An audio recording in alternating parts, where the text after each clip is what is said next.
Hello, everyone, and welcome to another Star Trek edition of The Secret Origins of Mint Condition. I am one of your hosts, James, and joining me on the bridge is our J team again. So joining me is Joe. Hey, folks, how you doing? And also joining me is John. Hey, everyone. And returning also is Josh. Mr. LaForge, engage. And audience, I know it's been a while. We mentioned at the end of our Picard Season 3 wrap-up, both episodes wrapped up, one with us and the one we had with Michael Jan Friedman, that we would come out of a space dock and do Strange New Worlds. Life gets busy sometimes, so we are here to do the mid-season review of Strange New Worlds finally. We're finally taking the U.S.S. Mint Condition out of space dock and going back in time to the original series time period. So let's just start off with first impressions. I mean, I don't think it's not like our show to do a play-by-play of each episode. So I thought we would focus on our highlights, things we really want to dive into from the first half of the season. But let's just talk about overall impressions. So, Joe, as senior officer on the bridge, I'm going to start with you. Well, I think they've avoided the sophomore jinx, as they say in baseball, if somebody wins a rookie of the year. The second season is very good. I did watch episode 6 this morning. I know we're not going to talk about that now. It's for the second half. But I'm enjoying it. I think it came out of the gate very strongly. There's only one episode so far of the second season that I wasn't too fond of. I'll explain why Interesting. later. Interesting. But, what I've gotten so far, the through lines from last season have carried over. They didn't forget anything. They've added more. I like that. The character development on Leon and Uhura, especially, I love what they're doing with them.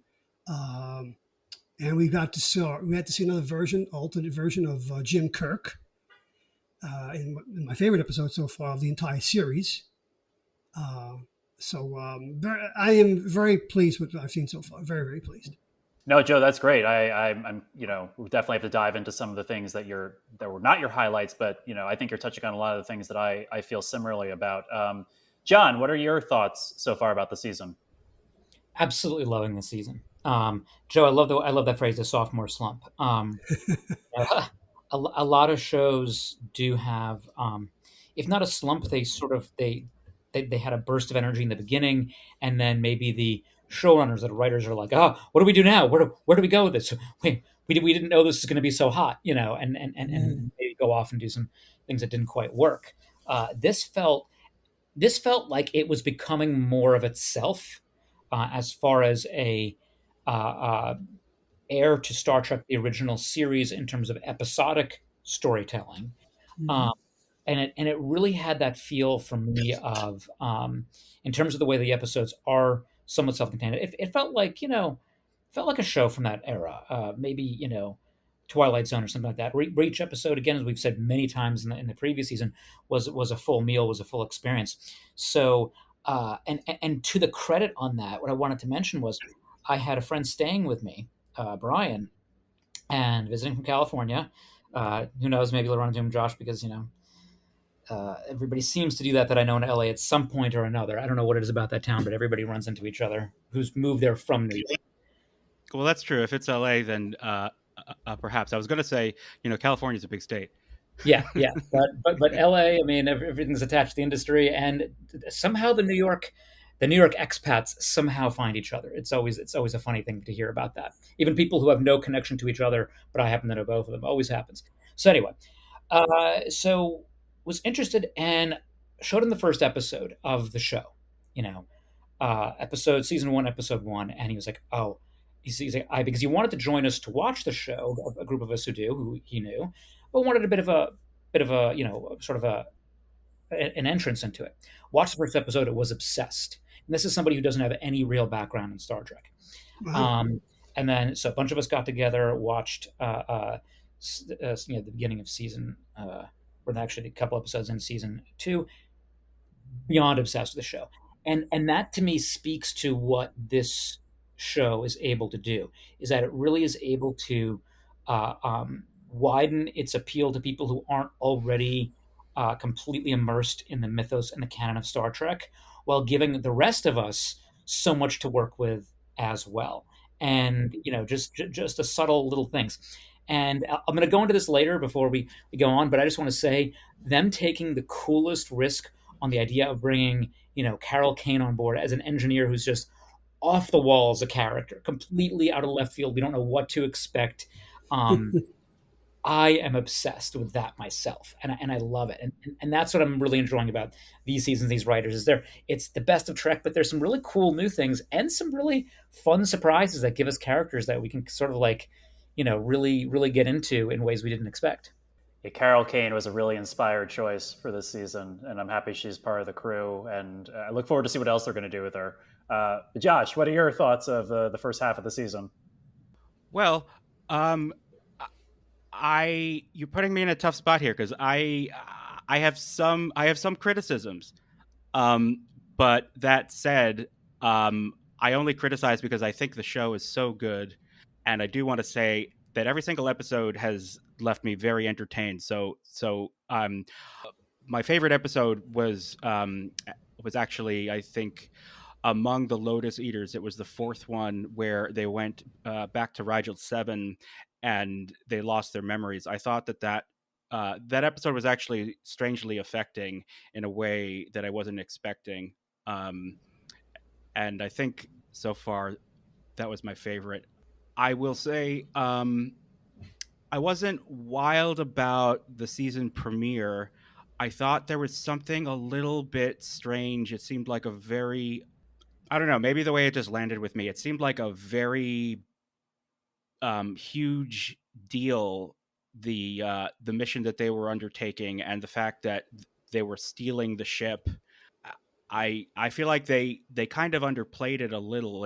It sort of felt, or it should have felt, more serious than it did. It felt sort of lighthearted, and I thought that it did some strange things with the characters. Like, again, one of the things that you run into with a prequel series, and I do give the show a lot of wiggle room for playing fast and loose with canon and stuff like that. I don't really have a bug up my butt about a lot of stuff, but something that I do I do care about is the continuity of character, and I find Spock deciding to steal the Enterprise in this early in his tenure, like, for me, really undercuts when he decides to steal the Enterprise in the Menagerie to save Captain Mm, Pike. You could say that it's sort of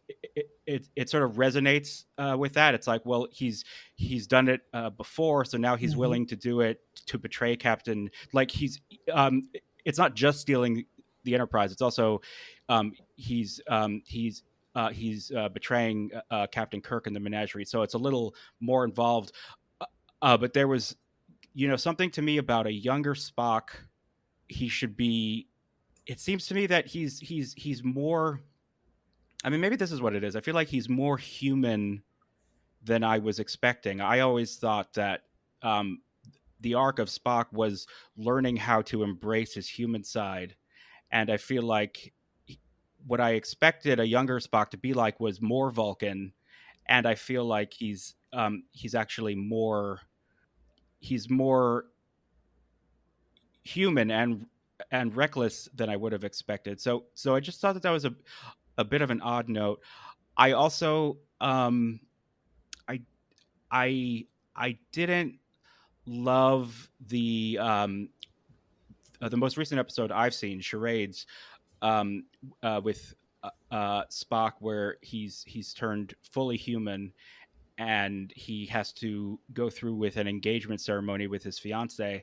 Not because of the turning half human thing. I was fine with that. I enjoyed it. I thought it was funny, but more because I didn't love the stereotype of the henpecked husband. I thought that was sort of sitcom-y, and something I do appreciate about the show is how every episode is like a different genre, so you could like consider that a sort of a sitcom comedy episode, mhm. but I just thought that particular trope was a little bit worn out, and it kind of the thing that buoyed it though was Anson Mount's reactions in that whole scene. I thought Priceless. he was absolutely stellar at the comedy in that episode. Yeah, so those are just my two main things. My main thing is really how much they're focusing on Spock and the things that they're doing with him. I'm not even opposed to the romance stuff with Christine Chapel. I think possibly that could be something that that older, maybe continuity obsessed fans may take issue with. I don't actually know, but that's not my the thing that I'm bumping against. For me, it's more they're really doing a lot and spending a lot of time with this character, doing things that I don't think in the arc of his character in the original series and the films he should have gotten to yet. It's just sort of my feeling. And again, that said, I want to say I love this show. I'm enjoying it very much. I'm just applying my the my Trekkie brain that sort of whispers in my subconscious as I watch these episodes. But that said, like, I love the show and it's very entertaining. Wow, Josh, that's a lot. You gave us to a lot to unpack, and I appreciate that. I also appreciate you coming in critical, critical of the show. And I will say, like, the episode you love the most is the one that I didn't find the strongest for me personally. So Me too. That's very, I think James and I both talked about that. One quick thing, James. I want to respond to Josh about the first episode. Yeah, I do agree that we seem to be getting more of a human side of Spock, and I wasn't expecting that. But I'll tell you what, I got something that was really cool in that episode. Dr. Mbenga gives him the Vulcan loot, and I thought that was really cool. And it makes me think now of all the times we saw Spock playing that loot in the original series. It must have been after a long discussion with Dr. McCoy. So I just love that little tidbit, that little introduction that of the loot. I thought that was just fantastic. It's funny, Josh. You talk about how they really are focusing on Spock a lot, and the first episode, of course, out of the gate was that. I thought the first episode was as I would say, it was good. It wasn't great. It wasn't fantastic, and it didn't actually grab me the same way. And I was certainly hoping for better for the rest of the season. But I was like, okay, what do you come back from? And clearly, they wanted to do some. They wanted to breathe a little bit, gives the other characters some room before jumping into the the Una number one storyline, because I knew that this wasn't going to be, and thankfully it was not a 10 episode arc of how do we get number one back. Mm. This was, we'll give you the cliffhanger at the end of the season. It's very best of both worlds, but we're going to resolve it in the following episode. In this case, it's sort of like they inverted the family episode and and the sequel episode by doing it this way. But I like that it wasn't like, okay, we're going to have this long drawn out thing. So it gave the other characters some room to shine and to explore themselves, and I liked it. But again, it did feel a little bit like, I'm not sure what's going on here. Why are they doing this? And it was sort of like, wait, no, you're getting back on the bike. First episode of the season can be like that, especially when it's not necessarily the direct follow up to the preceding episode.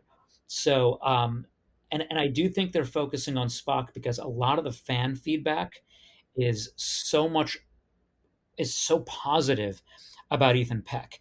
He's very different than any other Spock we've seen. This is not Zachary Quinto, who was really working with Leonard Nimoy, had the opportunity to. Um, Sadly, Ethan Peck never had the opportunity to really have any substantial experience with Leonard Nimoy. So, beyond watching the old episodes, the takeaway I've sort of had from this is that Spock in this is going from a human side, which, if you think of him as younger, not being accepted by their Vulcans, really having to deal. He was trying to be as Vulcan as he could, but probably had the most difficulty being Vulcan and trying to suppress that human side, which is a lot of his work with Benga. How do I deal with these emotions? We have that human side flaring up every so often. And the way I sort of see is that by Kirk's crew, he's a little more balanced. 60-40 in favor of the Vulcan. And the journey goes way in the direction of Vulcan because by motion picture, he is trying to completely create what Mm-hmm. Colinar Right. completely rid himself of logic in the way that Emotion. even not every Vulcan can aspire to do so. So he's gone hardcore for that. He's gone to the extreme of that end. And then the movies loop him back around after dying, actually after the V'ger experience, then after dying, you get to Star Trek 4, and there's Amanda again, his mother, talking about the human side, as if he's sort of come full circle like this once before, and she's experienced. I was thinking about Star Trek 4 during the charades episode. Like, she's obviously much younger here, but there she is older in Star Trek 4. She's seen her son go through this cycle, the constant back and forth of the human and Vulcan side, and now, of course, he's experienced death and rebirth, and is going through that again. And then we get to Star Trek 6, and that's the point at which he's mellowed, and I feel like he's gaining balance, even though he screws up, and I think that's part of the point. So for me, I see it as, okay, it's a different take on it. It's definitely sort of like, two different people telling King Arthur's legends, and it ends up being slightly different, and different focuses, and different emphasis on different aspects. But I weirdly feel comfortable with it, whereas initially I didn't. I thought, oh well, this is going to be too much. The continuity may not be perfect, but this feels like the journey we need to go on with this character now.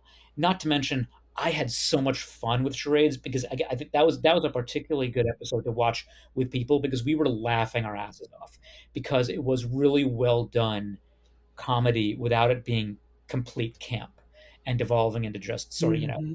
silliness. It was, and Anson Mount, those reactions, flawless. I mean, I've always said he has a killer smile. He knows how to flash.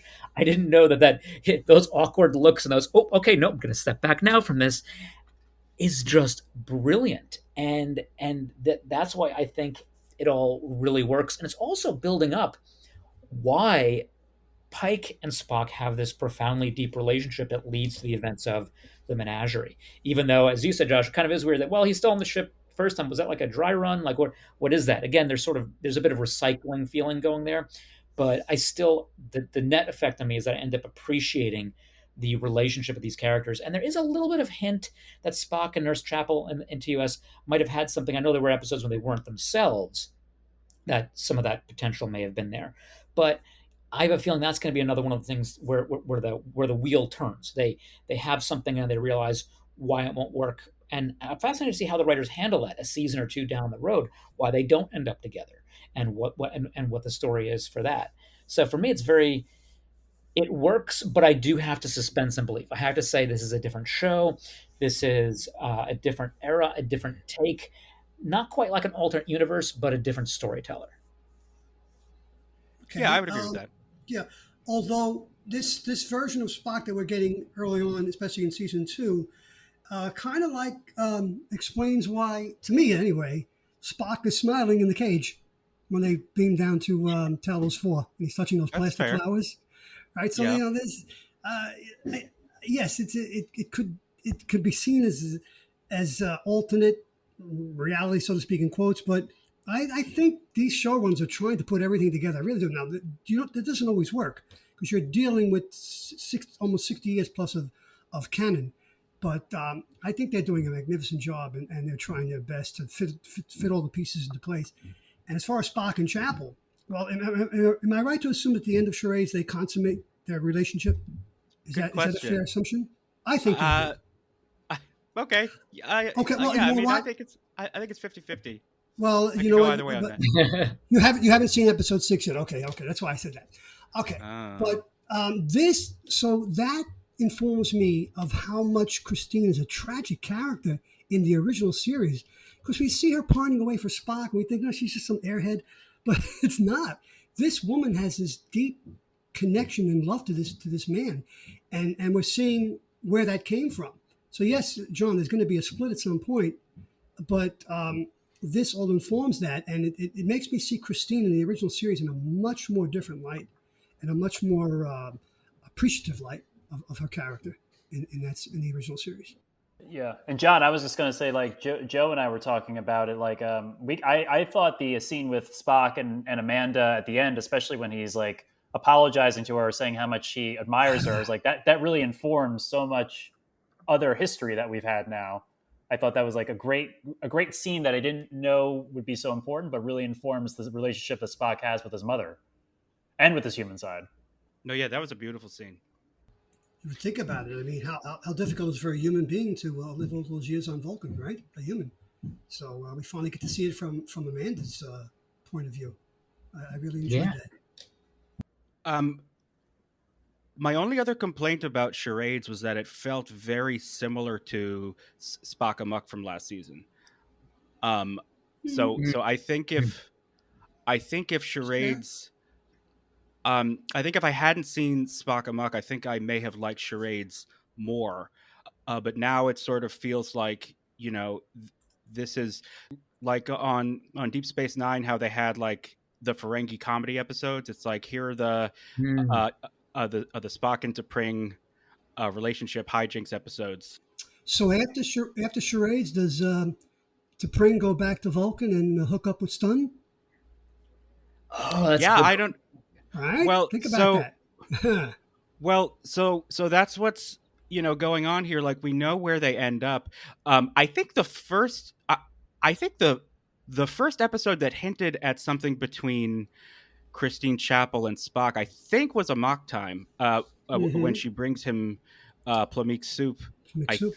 I think that's the first hint of it. That's also the episode that introduces Spock's parents and. No, I'm sorry. That's Journey to Babel. I don't think Spock's parents are in Amok time. No, they're not in Amok time.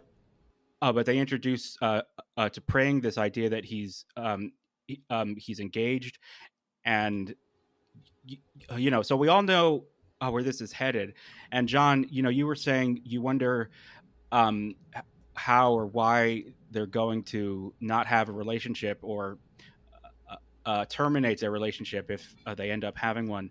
I think she's going to go off with Roger Corby on some archaeological mission because probably because she knows, for whatever reason, something with Spock can't work. So she probably leaves the Enterprise for that reason, I think. I think you're right. And what was his field of expertise? Was it Roger Corey? Was it androids? No, he was an archaeologist, and then he goes missing. He and Christine Chapel were engaged, and then he went missing, and they find him in What Are Little Girls Made Of in season 1 of TOS. Was he like a xenobiologist? Archaeologist, something like that. I'm not sure. Kind of like Sam Kirk. Maybe Sam Kirk introduces Nurse Chapel to Roger Corby. Just saying. So well in this episode. Yeah. I mean, that's a possibility. And in this, the thing that started me thinking about Roger Corby was that in this episode they allude to the fact that Chapel has an interest in xenoarchaeology. Yes. So, I don't know. According to Memory Alpha, it just says he was a male human scientist and a professor. Though she also quotes his three principles that were considered foundational to the field. She quotes that in the Charades episode. So they're definitely, aware of the Roger Corby of it all, and so that says to me that they are planning on introducing him at some point down the road. I also like the way she handles that Vulcan at the end of her interview the second time. She basically tells him, I don't need you. I thought that was great. Yeah, give it to him. Excellent. I just say how amazed I am at the knowledge that you guys have of the original series. Like I'm like, how am I captaining this ship? Thank God I have a good crew, because I've seen every episode of the original series 100 times. Well, actually, we had, since Jod and Josh are here, we had Joe, remember the other, we were talking about this. Like, so Josh, are all of Sarek's wives human? No, because of Sybok. Oh, that's right. Oh, good point. Good point. There you go. Yeah. So Yes. he marries another human after Amanda. We know that from Sarek and Right. Unification and TNG. Perrin, I believe her name is. But Cybok's mother was a Vulcan princess. Now, I should say, just because his mother was Vulcan, that doesn't necessarily mean she and Sarek were married. But you assume that they were, but hard to say. Yeah, no, it is hard to say. Yeah. Yeah, because this is something that Joe and I were getting into that kind of gets off the weeds. It gets into the weeds, but like I was surprised, and I just didn't put it together. Also, because I don't remember the first episode of Enterprise, I didn't realize how much Vulcans kind of disliked humans. It seemed Oh, yeah. like. And isn't that established in the first episode of Enterprise? Yeah, yeah. Yes. Yeah. Okay. So, I think that's Well, such an interesting point of tension, though, because they they they they always had a condescending nature. Enterprise mhm. took it in a slightly more hostile direction because that was way back when we met, and they're like, "Huh, these kind of barbaric humans over here." What I got from Charade, God, we've been focused on this episode a lot, and I have so much I want to go into with the other episodes too. But again, I think that the show is giving us a lot of Spock stuff to work with, and Vulcan in general. Is that it was showing, Josh? You referred to the trope, that the henpecked husband trope, which I found kind of funny because it was more so the mother-in-law trope above all sure. else. Yes. It Right. Yes. was that, oh God, you got to deal with this. And I think it's showing that fundamentally the Vulcans are not this dramatically superior group. Honestly, if they were, they would have been further in the galaxy, doing things that were more enlightened and helpful than they do. It's showing that there is a bit of a facade, I think, that is Vulcan. The very fact that they are suppressing their emotions all the time, and even if they're more intense than human ones, so they're not anywhere near enlightened beings. They're just a little bit better off in certain areas of self control, discipline, science. But I wouldn't say that they're necessarily any better than humans in this universe at compassion, understanding, empathy, and and and very much thinking out of the box. Discovery does some stuff with the Vulcans when it's no longer called Vulcan, and they're out of and they're no longer part of the Federation because of the disaster of the burn. And you see, like humans have reverted in some ways on Earth, but so have Vulcans. So it's the idea that no, they're not this dramatically superior. They got to a place quicker than we did, but we can look at them for some examples of how to be, but don't confuse them with the way to be. They're also on their own journey. Who know? Maybe Q is visiting one of their, is visiting a Mhm. Vulcan somewhere. And is like, I'm putting you through a trial. I would actually love that as like a little like short story that somebody would write, because I Mhm. think that would be an interesting plot to explore. They're just coming at it from a different angle, even as Klingons are going their own way and are evolving and becoming better versions of themselves. So I think this is sort of getting into where Vulcans are. Yeah, what would it be like to be completely logic? And that kind of makes you shitty sometimes. And maybe a lot of the time, and logic can be a cover for some really bad behaviors, especially if you have an agenda to begin with, which in the mother-in-law's case, which is just to be like, I'm going to be kind of I guess the term is, it's not xenophobic, but xena superior. Like Vulcans are so much better than you, and I can't believe you're half human. And it showed, yeah, they're flawed, but let's also make some comedy out of it because her husband is like, oh, this is so good. Okay, well, all right, I'm gonna guess I'm Yeah. gonna Then compliment he you gets a too much look right from the now. wife. Yeah. Where, Yeah. where did she park her broom before she came in? Before she came into the Enterprise? Man. I mean, yeah. I mean, I don't want. I know we've spent so much time on charades, and we have to get to other episodes. But one last question, just for since this is something else that Joe and I were wondering, and we have you and Josh here, John. We Yes. is Vulcan a matriarchal society though? That's a good question.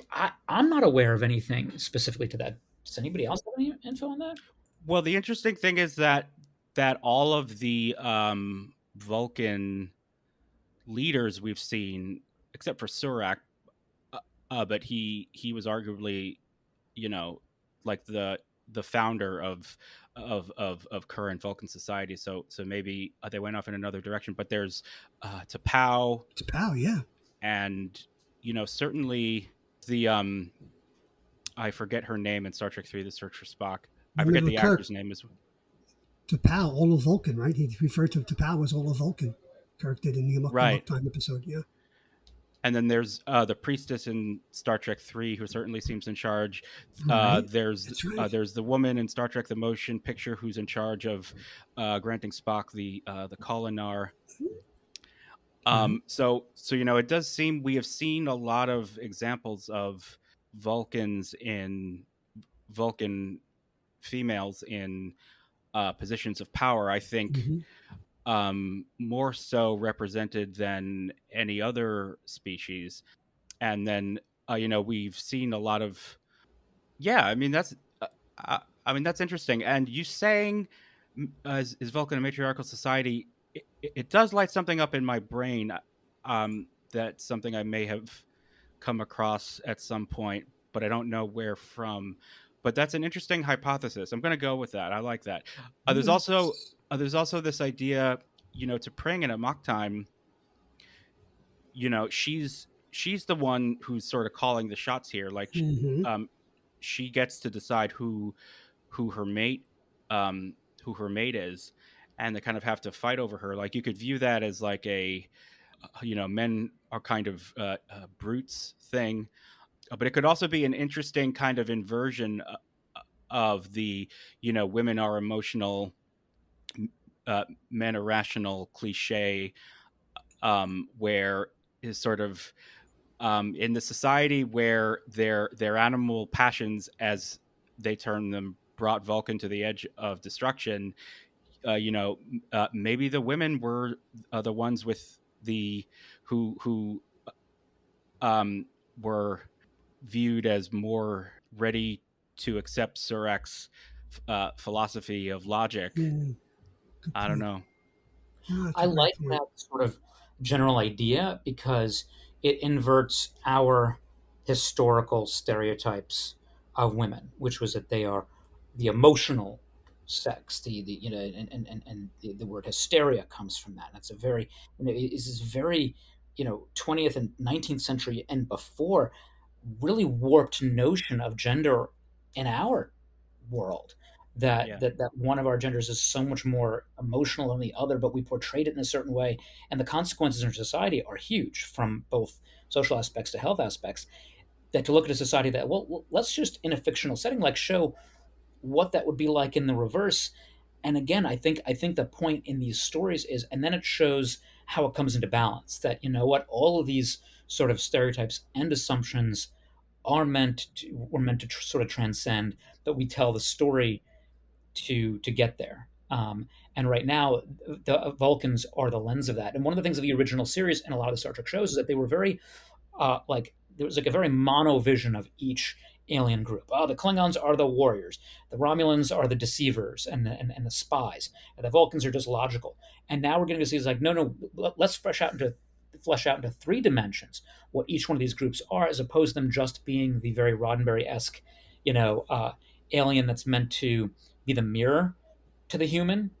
Now Mm. it's no, here are humans, but here's the fully manifested and represented different members of the Federation and its adversaries. So that's what I think that modern writers are going after, is to show the full spectrum, and even the Klingons, as introduced in episode one of this season, had some dimension to them that was really that also had a comical aspect. You know, Yes, that's right. I thought that was so good. So it wasn't just that they were drinking blood wine. No, it did beg the question: what is in blood wine? Um, but that clearly there were some Klingons who were like not following what the stereotype that was established in the original series. Um, and because we always were like, okay, but how could Klingons have scientists if they're literally all just warriors fighting all the time? Like, obviously that wasn't a fully fleshed out notion, and they've advanced it in the series since. But they're doing it so well in little tidbits in episodes, so we don't have necessarily a long monologue about it, but they drop in a character's line, their behavior, and things like that. That's where I think they're doing so well in the show. That's so hard to. You really have to be aware of what you're doing, so you maximize that ability, so you don't have to rely on an entire episode of, hey, let's just do a documentary on the Mm. Klingons, Vulcans. So this sort of gave us that. And yeah, they clearly are doing the trend of, here's the season's Vulcan episode, and since we only have 10 episodes, it's like, yeah, but that's 10% of the season. Where else are we going?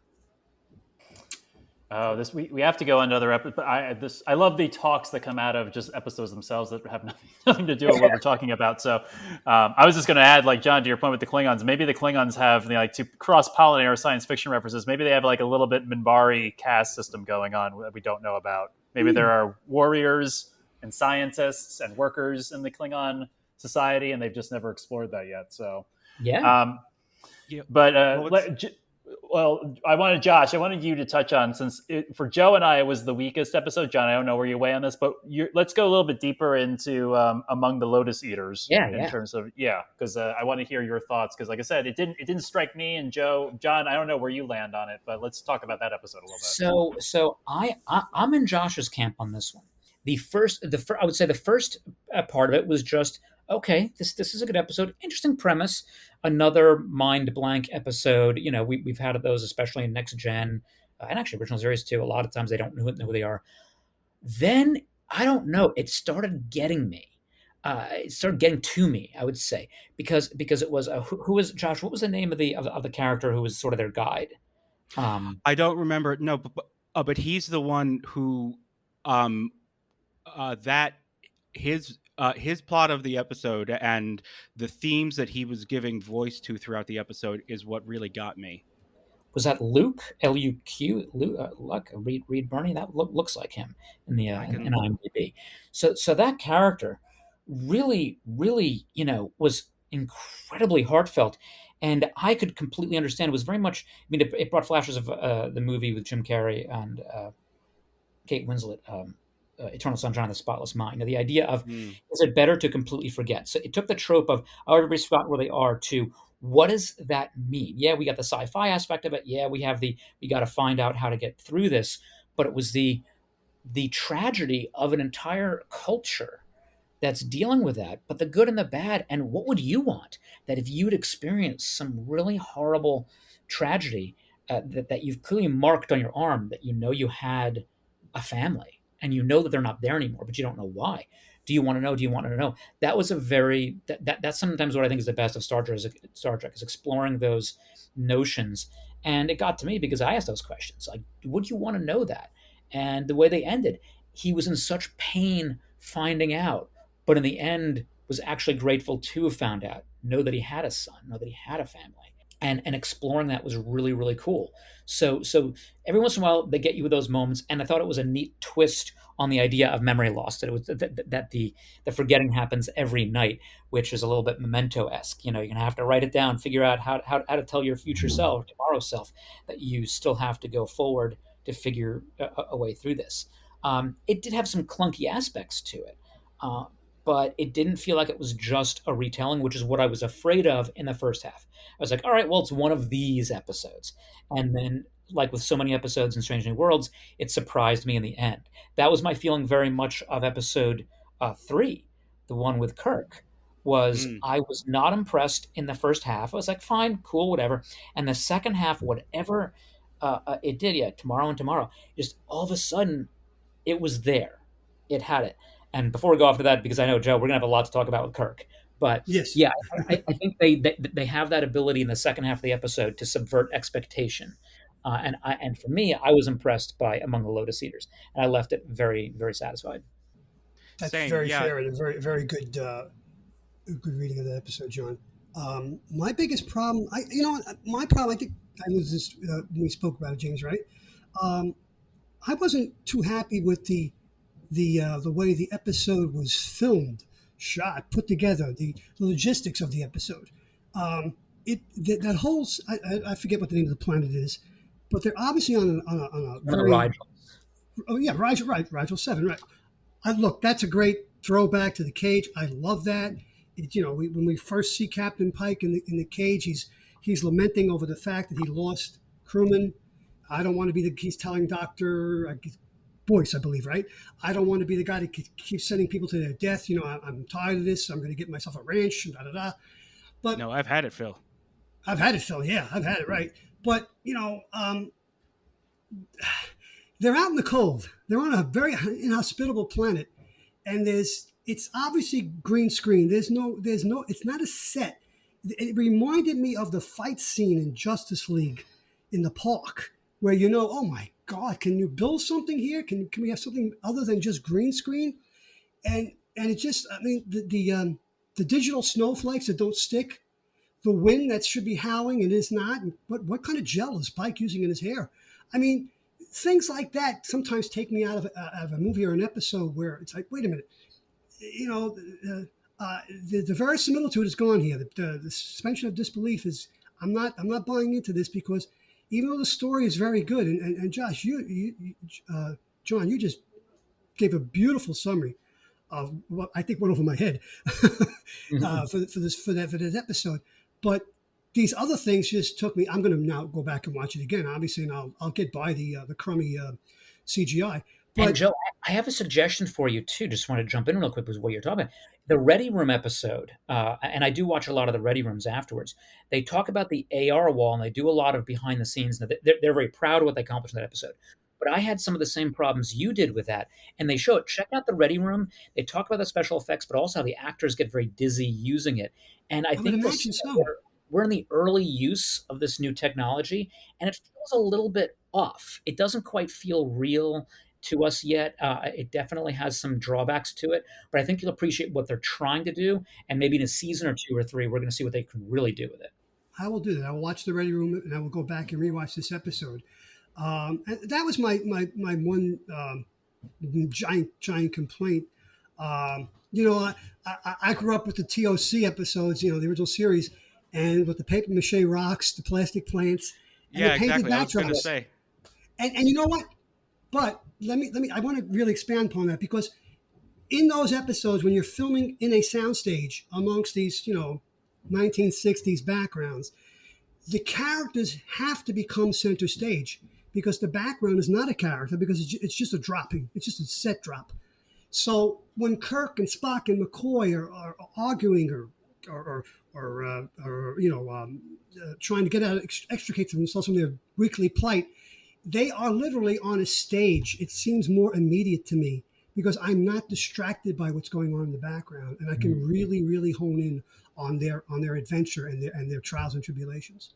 So I think, and this is a warning for everybody making film and television: be careful with the overuse of CGI. It sometimes can take away from your story, and it can take your audience out of the story.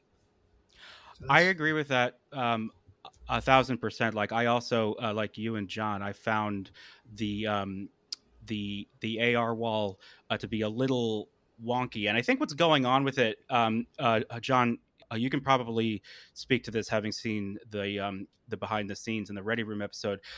But I feel like what's happening is that it's so close, but where it falls down, it kind of ends up in this like weird uncanny valley where it's like it looks realistic, but like just falls short. So it ends up, we get this kind of visceral kind of, wait, something's not right here, and it just kind of looks wrong. That whereas in something that's like a little more theatrical and heightened, like the cyclorama backdrop on the soundstage for the original series and the paper mache rocks and stuff, like it doesn't look realistic, but you go with it because it's consistent with an overall style, and there's like a physicality there. It's real. It's surreal at times. And, Right, exactly, surreal. Yeah. So whereas with the AR wall, it's like it looks photo real, but the movement and like you can see where it's like there are some weird things with matching the lighting. And Joe, you mentioned like there's snow, but nobody's hair is moving. Like the actors look like they're on a soundstage, but the background is saying something else. There's something that just doesn't quite bridge the uncanny valley. So I'm totally with you on that. For me though, I actually I'm okay with it because those imperfections. It's like if we could accept the backgrounds in the original series, like I have I have no problem accepting the like very, very good, if not a completely photoreal effect of the AR wall, if that means we get to have these scenes and these environments. Like, I guess, like for me, I'm not necessarily expecting photo real. It's just sort of the technology that allows them to set these stories where they set them. But it is interesting because whenever they use the AR wall, I'm very aware of it. Like Yeah. in the end of charades, like when they're in that other dimensional space, Chapel and Ortegas and Uhura, it's very clearly the same size soundstage. It's like, it's like all the shots are sort of they're the same size in the frame, and like there's just something about the space where you sort of get the sense that it's like the same space. It's the same physical space that they're shooting in with like a different background. So Mm. so so it does have like a look and a kind of staging that is similar because of the physical size of the stage, that I think is used over and over again. But that said, like if they can redress the same soundstage and just like throw a different colored gel to change the color of the sky and like move some of the rocks around in the original series and in next gen, I'm fine with it. Okay. Well, Well, The other Josh, thing just that to, I oh, yes, sorry, sorry. I didn't mean to interrupt, but since we're going on one of these tangents, and it's a thread through our podcast from just to kind of like we had the similar argument, not argument or discussion with Obi-Wan Kenobi. So Oh since yes. Obi-Wan Kenobi to yeah, Strange New that's Worlds, right. have you any of you were John and Josh seen an improvement in the AR wall since a year ago, like what they're doing now? Well, it's tricky because the team on this show, I don't think has any connection to the team on Obi-Wan, and I think the underlying technology that they're using is not exactly the same. It's the same principle, but I don't think that institutional knowledge from the Star Wars shows is necessarily carrying over to the Star Trek shows, even though they're made afterward. Um, I would say they're not utilizing it as well in Star Trek as they do in Star Wars. It's just the vibe I get. The one thing where I do think it's really effective is like things, the environments out the windows of the ship and out of the view screens and all of that stuff. And the engineering set extension, I think, is very impressive. Mm. Like when they use it to kind of augment an existing set, I think it's very, very effective. I think it's basically seamless. They do. They really have come a long way from when they first showed us the air wall in Discovery, which itself was pretty impressive. I think we're getting used to it. I think it's the same reason like VR hasn't taken off. It has that uncanny valley feeling to it. It isn't quite there for most people, and I think they're getting there with the tech just bit by bit. Again, like when you see the amount of work that goes into it and what they're doing with it and the behind the scenes stuff, it's really cool. And I think that this amazing crew of people working on it are improving it every day in ways that are making it more seamless. And a lot of the actors like it. They also have some of their own issues about where to find their marks and things like that. It can be kind I of can cool. imagine. Yeah. But Yeah. actually, the Instagram of one of the actors posted that literally the glow up marks that will appear in the floor beneath them. Um, some cool stuff. So it's definitely getting there, but we have to get used to it too. So I don't want to like take away from this amazing team of special effects people. But it's gonna be a little while, and I imagine there were a lot of people just like could not get over. Actually, I know people who could not get over the hokiness of the original series special effects, and it took them out of the show as a result. And they're like, "Oh, that's that silly Star Trek show." So there's always that difficulty to deal with. But to flip that, there was the AR wall was used in what an episode we haven't talked about yet, which I feel like we're almost saving for the end, which I personally think is the best episode of the season and ranks in the top 5 of Star Trek episodes ever, and that's the Ad Astra per Aspera episode, the courtroom episode with Una. They created that set largely physically, and then did a Really. lot of AR, to expand that out. And again, the behind the scene on that is fantastic. It's really gorgeous. They took a lot of that '60s mid-century modern aesthetic with colors, but made it very courtroom, Supreme Court-esque feeling all Mhm. together. To where I looked at that, I was blown away. The designers this season deserve as many Emmys as there exist. I mean, they talk about the costume that T'Pring was wearing, and there's a line in the behind the scenes where the costume designer says, well, they came to me and said, we want to do something very simple for T'Pring. And I said, well, how about literally not doing that and doing the opposite? And they said, she said, I'm going to do the opposite. It was really funny to hear her say that. She was like, the costume designer was like, nope, I'm going to do the opposite of what you just asked. And they go through the 3D printing of some of the aspects of that outfit. And it's really cool. And it was gorgeous and amazing. And I felt, I mean, I couldn't take my eyes off it, actually. And, a lot of the same team did this set for the quorum episode. The absolute detail and love and it boggles my mind. And for that just to be the backdrop of what I think was one of the best episodes of Star Trek ever was just a complete joy to watch. So I got to give a lot of credit to the people behind the scenes on this show. I think that they are doing maybe the best job of any Star Trek show we've had so far. I agree, John. Well, before we get to the two episodes that we kind of haven't touched on yet, Josh, I did cut you off. Did you have final thoughts on Among the Lotus Eaters? I apologize. I brought up the AR wall thing. No. Just the only other thing about it, John basically summed up my thoughts on it perfectly. The other thing that I think really resonated with me was this idea of a society, or at least a cast of a society, having to live moment to moment. That character Luke said something to that effect a few times, and that just resonated with me as somebody who practices mindfulness meditation, and that's that's a goal.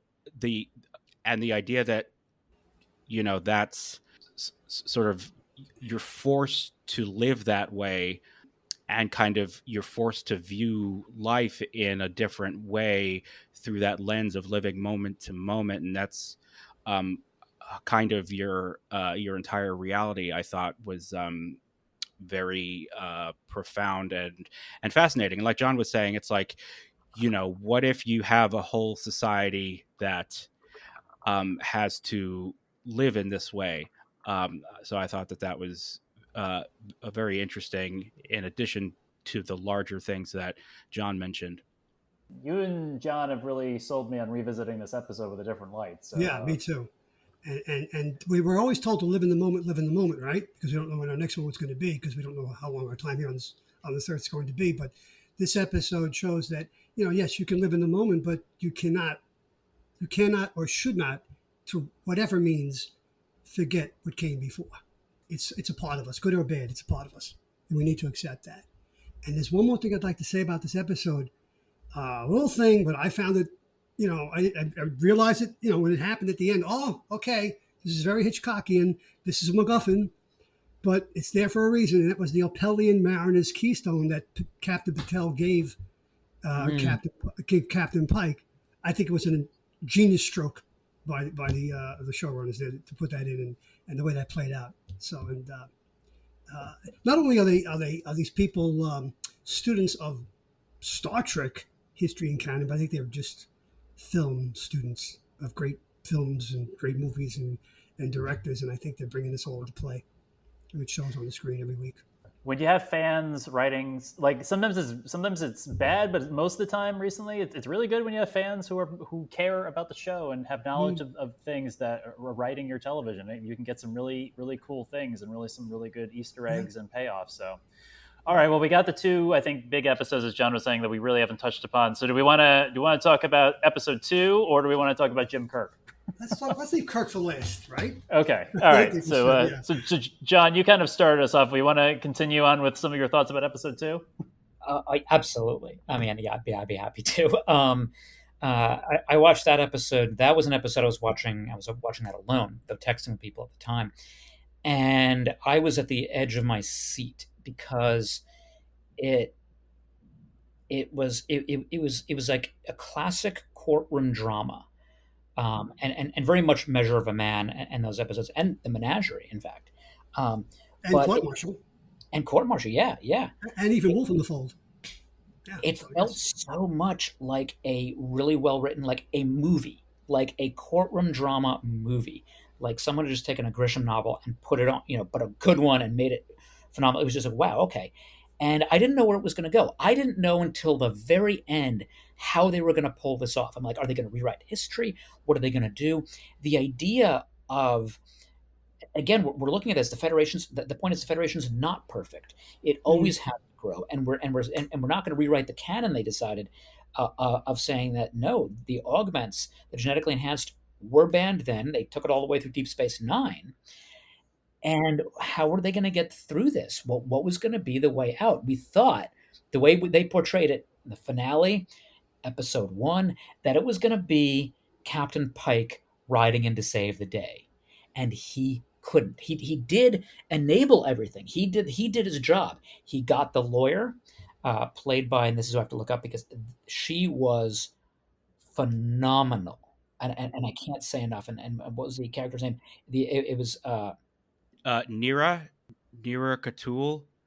The actress is Yatide Badaki.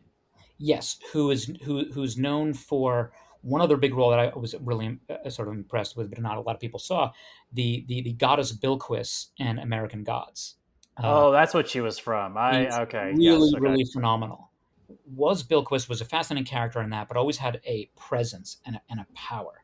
In this, I got to say, just the way she carried herself from the hand gestures to everything else was obviously this person who had a self confidence, but also a self assuredness in her mission, which was a lot more than we thought was going to be in this episode. It was okay, not just it was more about Una.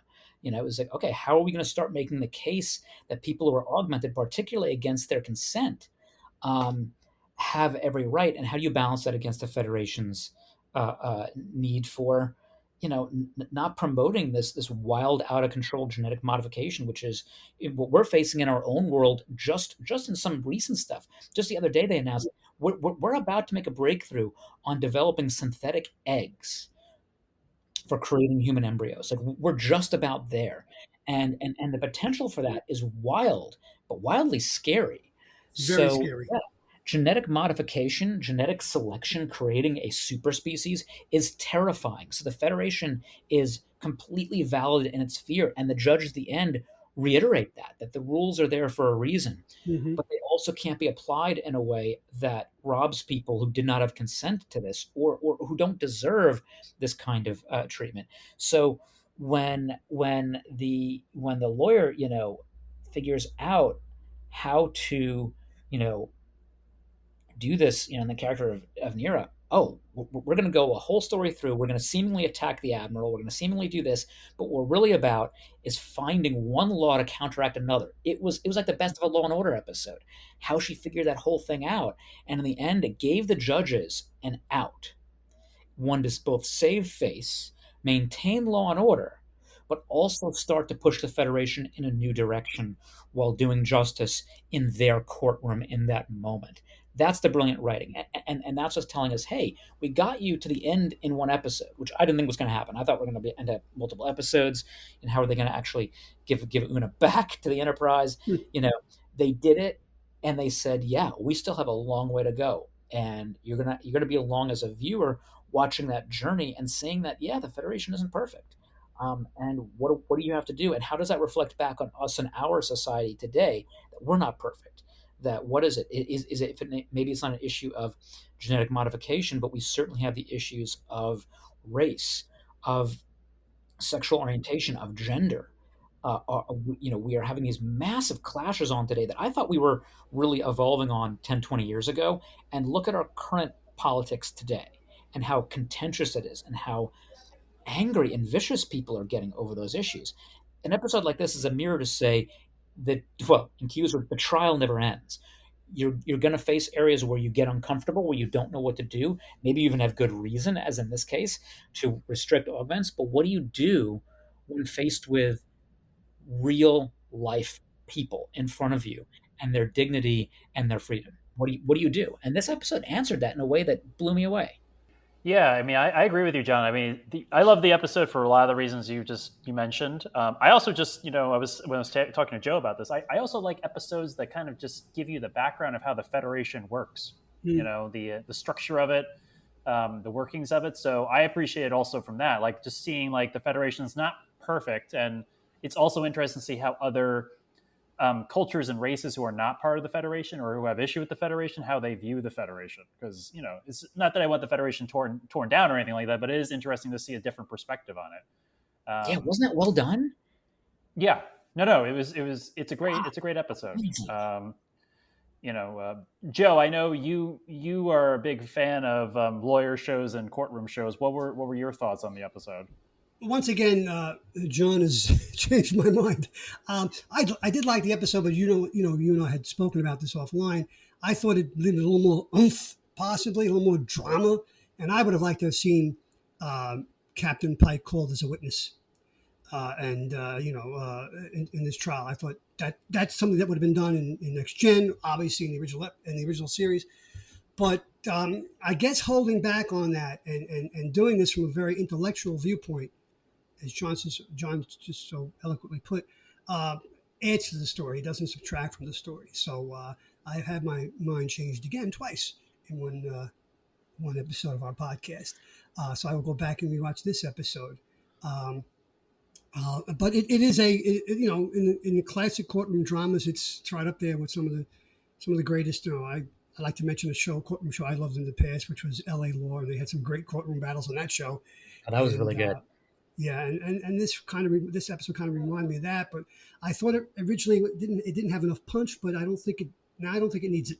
I think it was done correct, and so that's how I stand with this. The interesting thing about putting Pike on the stand or not is that they actually, I thought it was fascinating how, yeah, like you expect Captain Pike to come in and save the day with a rousing speech. Hmm. But I thought it was very interesting the way that they actually, they realized he was a liability, Yes, and that, that's a good point. which I thought was a very clever, correct actually development and for me, it also kind of upped the stakes because not only would he not be able to help her, but his career was also in jeopardy. So I Yes. thought Yeah. that really upped the stakes, and it also made, okay, well, if Captain Pike isn't able to kind of swoop in and speak on Una's behalf and save the day here, how is she going to get out of this? Mhm. And her childhood friend, the attorney Nira, she was an unknown quantity. We didn't really know if we could rely on her or not, and certainly in the first half of the episode, it seemed like she had an ulterior motive, and Mhm. maybe something had her eyes on something larger than just helping Una. And then I think that made the reveal of her brilliant legal solution um, that much more effective. Yeah, I obviously agree with everything John said about this episode. I really love the way, in this very Star Trek sci-fi science fiction way that only science fiction and Star Trek in particular can do, is they turned this story into a story really about civil rights, and um, by making the defendant a character who we know and we sympathize with, and also giving her specific status, um, because it's fictional. We have no investment, really. We don't have that uh, the prejudice that her society has for her specific status as someone genetically augmented. So where we sympathize with the persecuted, no matter your real life prejudices or biases.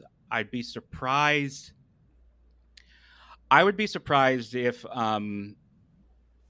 there was anyone leveled criticisms at this episode on the basis of it being, having an agenda or feeling, woke or whatever the scary, in vogue word is, because it was really, without beating you over the head with it, the way that they crafted the situation so that you sympathize with the persecuted, I thought was very, very well handled and not expected.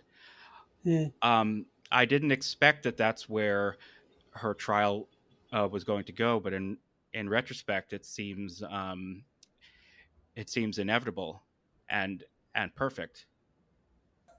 Yeah, I agree. I wasn't sure how they were going to resolve that episode either, and where they were going to go. And as John spoke about, like, are they going to change canon or go their own way? But I thought the solution was very eloquently done, and I thought the way that the whole episode and the lesson they were trying to teach and show and reflect to society was very, very well handled. So I agree. I think this is like one of my favorite episodes of the season overall.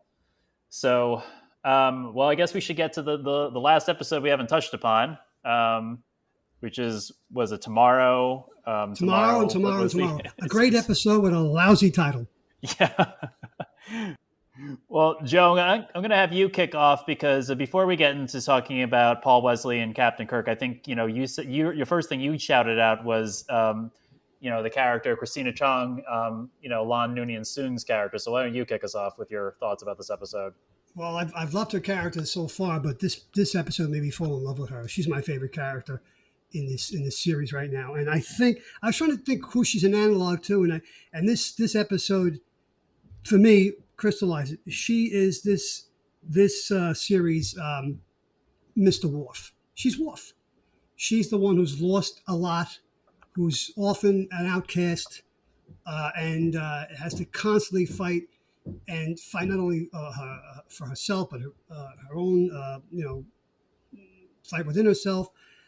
She found something. I mean, she finds something in this episode. She finds a friend, possibly a love interest, but in true Star Trek fashion, it's an alternate reality. It's like, so that scene at the end where she calls Kirk, right? They agree to have a drink, and then she signs off, and she just breaks down crying. It's so touching and bittersweet, because she's lost something that she could really never have, and it just got to me. I thought it was a beautiful episode. It's their version of Sitting on the Edge of Forever, I thought. Yes, and we get to see more of Paul Wesley as Kirk. I'm warming up to him, and we get to see Captain Kirk drive a car again for the first time, harkening back to Piece of the Action. Piece of the Action. So there's a lot of things that happened in this episode that I thought were amazing. She can't tell anybody what happened because she gets a visit from, for want of a better term, the TVA, and their version of the TVA. So a lot of things go on in this episode, and then of course she literally meets, I guess her progenitor. Can we say that? Is that a fair assessment? Yeah. She does meet, right. So wow, I mean, how many people get to do that? But this is pure science fiction. This is Star Trek, what Star Trek was meant to be, telling personal human stories within the milieu of science fiction and the impossible and the strange, and it just all comes together beautifully. And to me, this is their best episode so far in the series. So that's my little treatise on this episode. Yeah, no, I thought this episode was really good. I mean, again, I thought when we first saw it, it's a typical time travel Star Trek trope, alternate reality, whatever type of thing. But it was like, Star Trek is about alternate realities and time travel, but I thought they handled it really well. Christina Chong, her acting was amazing. And yeah, I mean, I think Paul Wesley, for me personally, was a lot more Kirk than he was when we first saw him. Mm-hmm. I feel like he grew into the role a little bit. He also, wasn't, and Josh and I have spoken about this many times. He wasn't so charming or over the top that you want to focus specifically on a Kirk show. Now I still, miss Pike. So I like this overall. But John, what were your thoughts about it? I'm right on board with that. Actually, that's a really interesting comment about Kirk. I think that they didn't make him so much as, oh god, like, when Pike came on Discovery, we wanted this show. We wanted Strange New Worlds. We just didn't know what it was going to be called yet. And in many cases, we wanted him to stay on Discovery. But I'm very glad that turned out this way. Mm. He was better as a version of Kirk, and I think it works for my own personal suspension of belief. I'm like, oh, this is Kirk from another timeline. Grew up on the U.S.S. Iowa, or was it Space Station Iowa? Whatever. It was not the state of Iowa. There is no Earth. That we messed Right, up. that's a good point. Yes. Between the Romulan time travelers, but it was also our actions. We didn't get out of that destruction of Earth. So, but because the way that timeline sort of works, and the way maybe the timelines and timey-wimey stuff comes out, you still end up with a analog to Starfleet and the Enterprise and all that other fun stuff. So, okay, I can buy that. And there he is, and he's it's not that he's darker. He's a little bit more down and broken than he would otherwise have been. And it's like, okay, so this isn't the Kirk we're familiar with. I can get into this. And then he had his own charm, and he had his own. Again, I still don't think that Paul Wesley could pull off the version of Captain Kirk we're familiar with, and I think it's smart not to go down that road. But he pulled off what was otherwise a very compelling Starfleet officer and a compelling version of Kirk, and a character that I really felt for as he went on. I was like, yeah, you come from a really rough timeline, and then when they, of course, reveal that his brother is already lost, and we of course know that happens in the US anyway. But it was sad, but also reassuring, because there he is, like, offering the hot dog. Oh my God, you got to have this. You have to experience this. And his insistence on that. The obviously it's a different timeline because he's the master chess player there. And we're like, oh, okay, I thought your game was poker. He didn't go into a poker match to get some currency of the 21st century. He played chess. And I thought, No, oh, but well, that's Yeah, interesting. but he always beats Spock at chess, right? So No, yeah, he beats Spock at chess and Where No Man Has Gone That's Before. I true. thought that That's was a true. nod. That's true. Yeah, yeah, nice Yeah, foreshadowing. yeah. The 3D chess. He's like, oh, this is simple compared to 3D chess. You're right. Yeah, I was thinking poker because of the other TOS episode, but you're absolutely right on that. So it was just kind of cool to see that, them trying on the clothing, typical like time travel tropes. Had a lot of fun with that, and then the moment where I didn't see it coming, which is, oh, they're going to go right there with Khan. Mm. And La'an's history, and her having to confront who she is, but also that she is herself. She is not Khan. She is not just defined by her last name, Noonien Singh. And that was a really interesting moment, and you could tell how difficult. And then, of course, the loss of that version of Kirk as somebody who she finally opened up to, and you know was forming a relationship of some sort with. It was both sad and profound and everything all at the same moment. Again, where the second half really got to it. But my personal favorite moment isn't necessarily that dramatic and intense moment, as great as it was.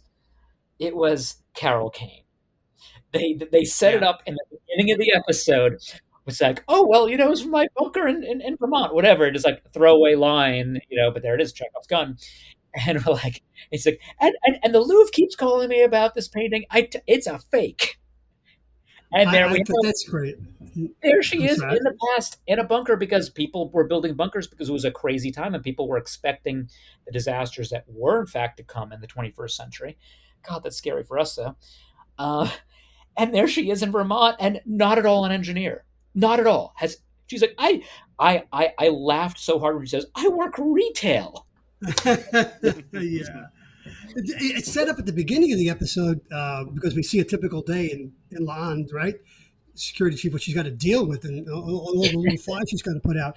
And Paleo says, I've got this, I'm hanging on to this stuff in case there's no money socialist utopia thing. It's just a fad. Yeah, I love that line. I love that line. That was hysterical. And whoever line. thought that Simca Gravis would be on Star Trek? So I'm very happy that she's part of the crew.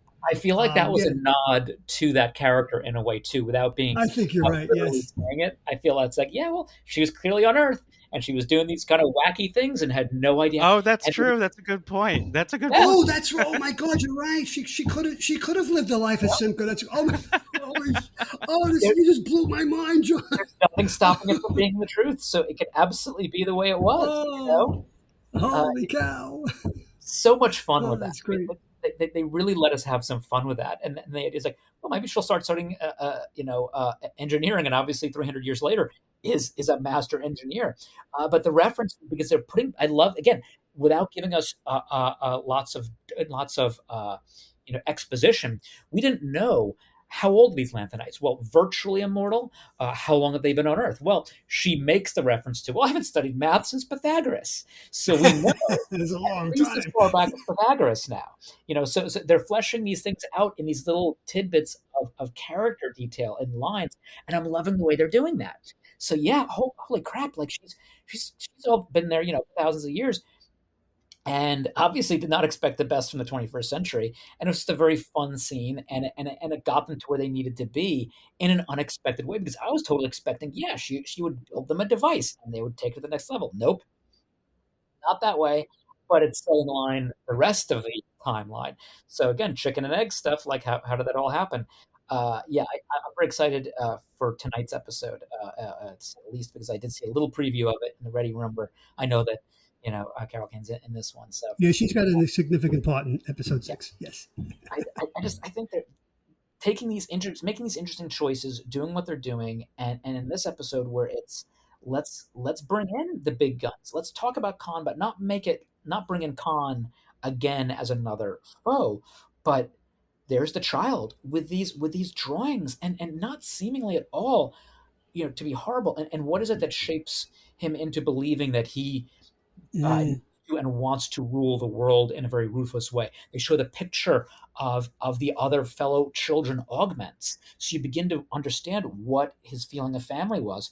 And again, I will say, from a casting standpoint, I'm glad they went with uh, uh, a boy who is of South Asian descent, keeping in line with Exactly. what Yeah. was originally Totally. intended.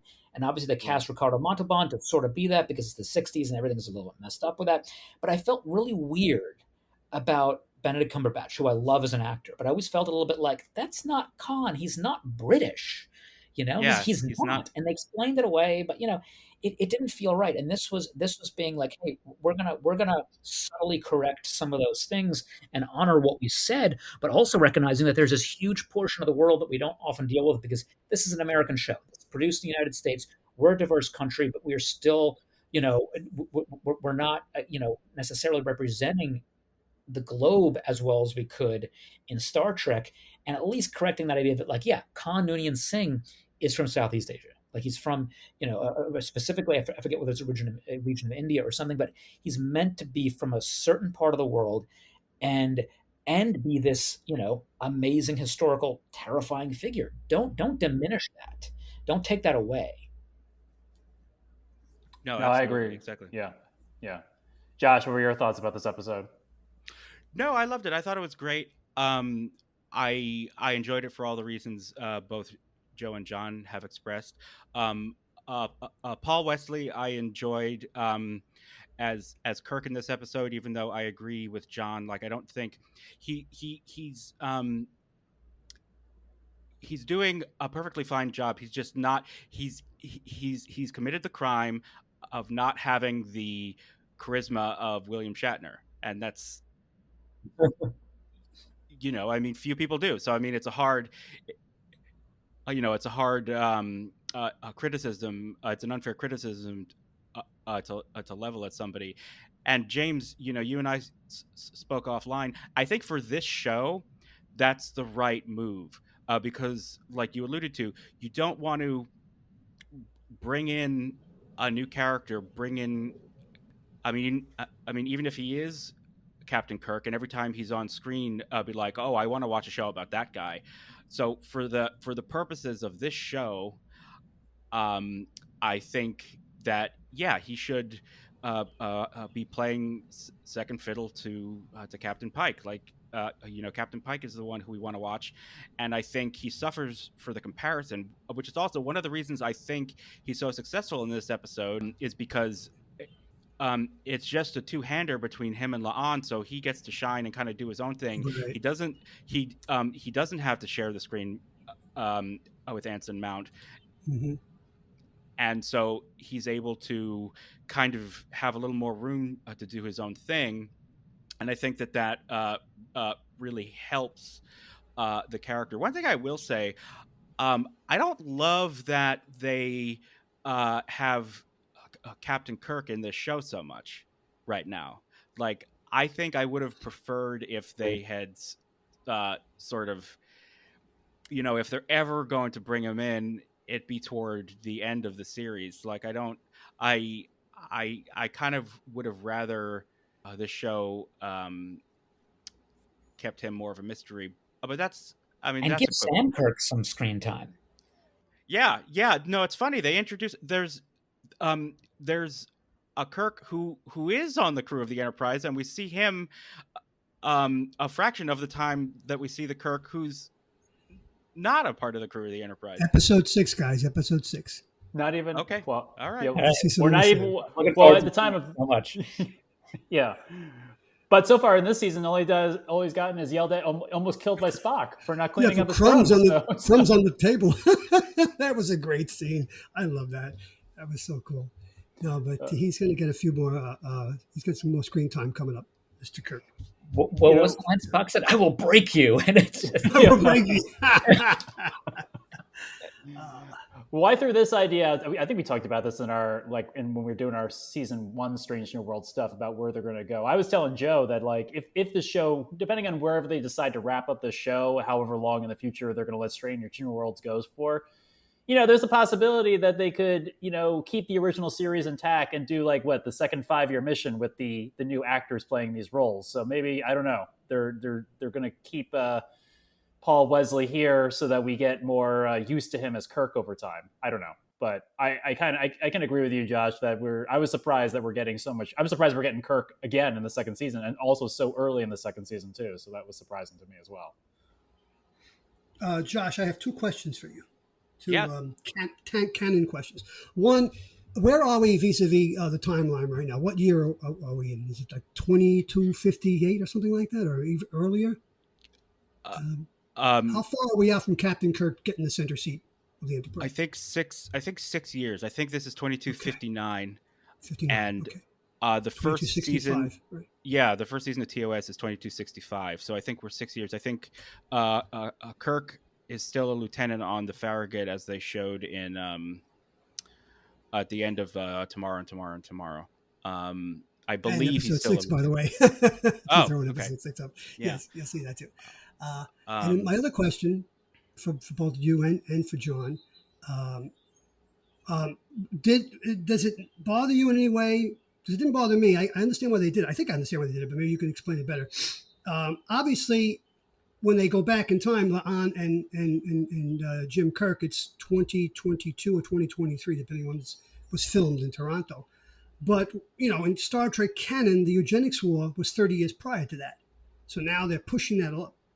So they are, and the episode has a really cool throwaway line about it. Not a throwaway line, really, where the Romulan agent refers to, very frustrated way. She's like, "Well, and this was supposed to happen in 1998, but because of something else, it was a little bit garbled. I think it's meant to be a little bit like Doctor Who, like wave it away, but clearly something was interfered in, and what was ostensibly the 1992 timeline was altered, but the eugenics war still takes place.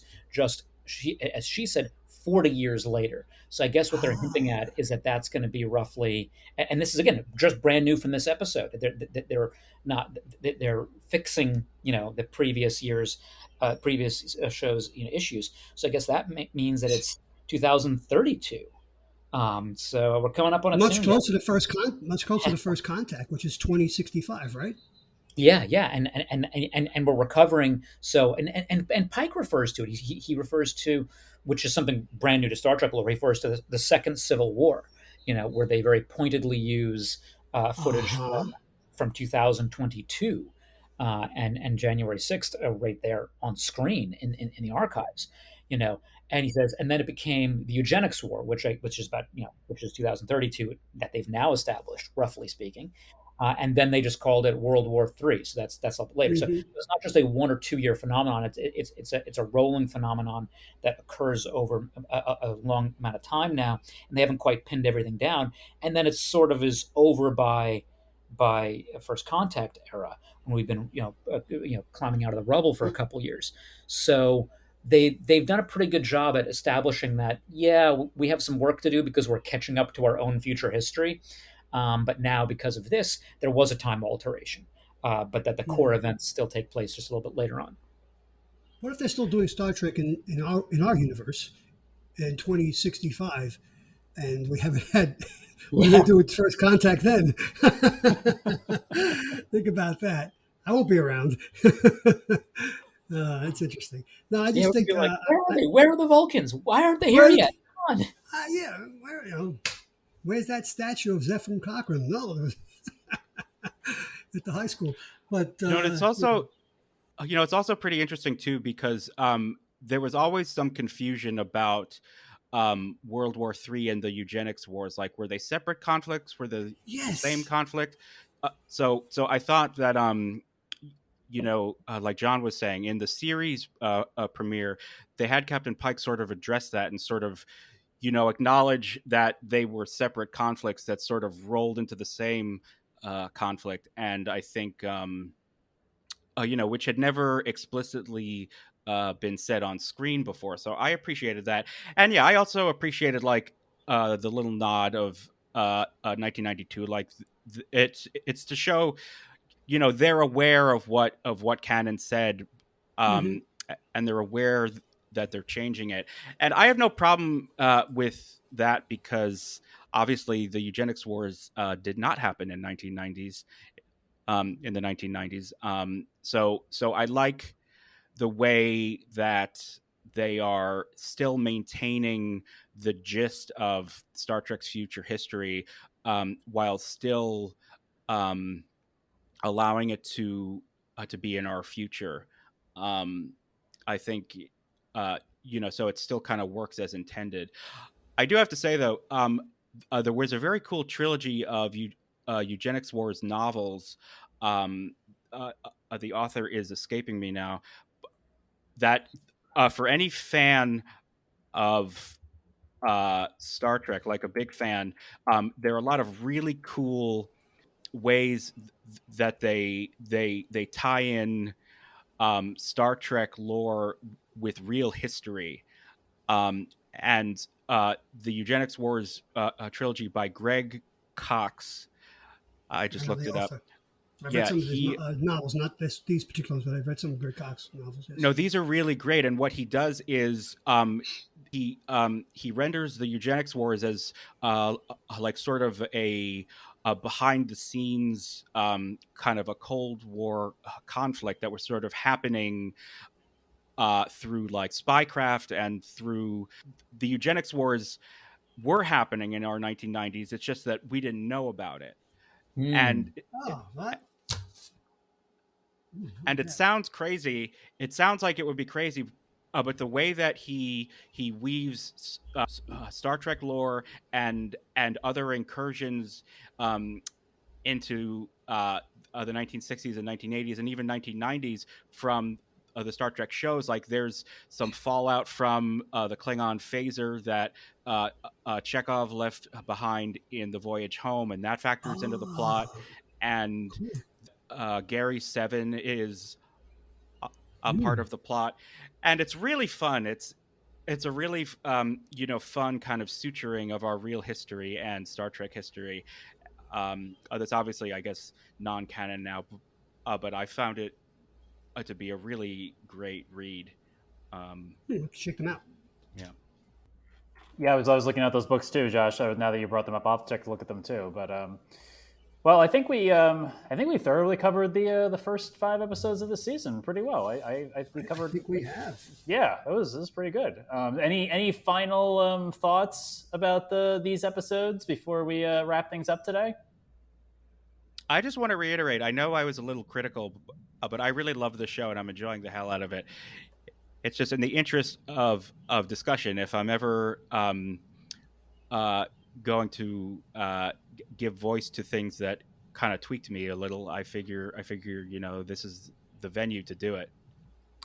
No, I appreciate that, Josh. I mean, you have to take Jack was not with us today, and you got to take Jack's role. Jack is someone's got to take Jack's role, which is to be ultra critical of the things that we really love, and but you do it because you love it, or any critique that we have, or the things because we all love this show. So the nitpicking or the choices that we are maybe being critical of is also done out of love, if that makes any sense. It's done out of love, and it's done out of appreciation for what's come before. And so I think it's okay to not like every aspect of every episode of every genre show. I don't think there's anything wrong with that. But 5 episodes in, 6, because I did see episode 6 this morning. As I said, my opening, this is a great sophomore season. They're building on what they established in the first season, and I think I dare say, going where no one has gone before, and continuing to go that way. And so, when you guys do watch. John, you're watching episode 6 tonight? Absolutely. Okay. Keep in mind, season 5, episode 2, Star Trek Next Generation, Darmok. Okay. All I'm going to say. I'm going to say. Okay. Okay. Interesting. That's all I'm going to say. Yes. I'm definitely. My curiosity is definitely peaked now. Yep. Yeah. I hope you'll think that Joe is an idiot because what is he talking about? But I think you'll see what I mean by that, and I think they pulled that off very well. I think my final thought on this, and it's not a criticism per se, it's just and I've spoken about this with all of you offline, maybe, but they've really turned the show into a full ensemble to the point where I kind of miss Anson Mount. I don't feel like we've had a real solid Anson Mount episode fully. I mean, he's been in all of them, and he had the most play on the Lotus Eater, the Lotus episode, but it still wasn't. I don't know. But that one doesn't really count because for most of it, he didn't know who he was. Right. That's so, a very good point. Yeah, very good point. So I kind of missed him, and even to the point where we were just saying about Paul Wesley, he did get to shine in episode 2, but I was still thinking where's Anson Mount? So I don't know what the back season has for him. Maybe I think Star Trek has been. I wouldn't say the actors involved in Star Trek or maybe the fans they've always kind of geared all the shows to a core group of people, even in an ensemble. Next Gen was really the it was everybody, but it was really Picard, Worf, Data type of show, and DS9 was the Cisco, Odo, Quark show. So it's nice to actually see Star Trek, in this era, pay off the ensemble cast and give everybody time, everyone's screen time, everyone has a chance to shine. So I'm just saying, I guess I miss Anson Mount. So we'll see what happens with the rest of the season. So I guess with that, we'll wrap things up. So listening audience, thank you for joining us for this mid-season talk about Strange New Worlds. I obviously could not do the show without the rest of my bridge crew here. So thank you, Joe. Oh, you're welcome, James. I could talk about Star Trek forever. You know that. I know, and we will. We have more Star Trek coming. Thank you, John. My pleasure. And I'm going to add one last comment as you're wrapping up is that, we're talking about how amazing all this is and the writing that's going into this. It's important to recognize that this is the height of the writer's strike right now. And we're hoping for more Star Trek Strange New Worlds. To anybody who does listen, it is really important that Hollywood, the entire industry, understand a show like this doesn't exist in a vacuum. It exists because of amazing human beings that love something, that have passion for it, that have a deep understanding of it and human nature. No AI in any conceivable large language model is ever going to do that. It can help you write some cool dialogue. And if Hollywood's going to get obsessed with that, we will never see a show like this or this good again. And that's a really important point to take away at this time in our history, is that you want something like Strange New Worlds, then don't look to an AI for it. Look to each other, look to human beings to do it. And for Christ's sake, pay them for it. Exactly. Well said, John. I agree, John. Well said. Thank you for the sentiment, John. Yes. And then, of course, I could not do this show without our final bridge crew member. Thank you, Josh, for being here. Always a pleasure. Like Joe, I could talk Star Trek forever. And we will, because at some point we have to wrap up our whole Star Trek: The Motion Picture episode. we have to reconvene at Federation headquarters and finally rule on where Star Trek: The Motion Picture fits in the canon of Star Trek history. But at least that trial has to end. Yes, that trial has to end. So with that, audience, we will tease that, but we will probably be back with you before that to talk about the second half of Strange New Worlds, and we'll weigh in on episode 6 all the way up through episode 10. So if you have thoughts about the things we've said, as always, please put them in the comments page on the Facebook group, The Secret Origins of the New Condition. We thank you for listening, and we'll talk to you on the next episode.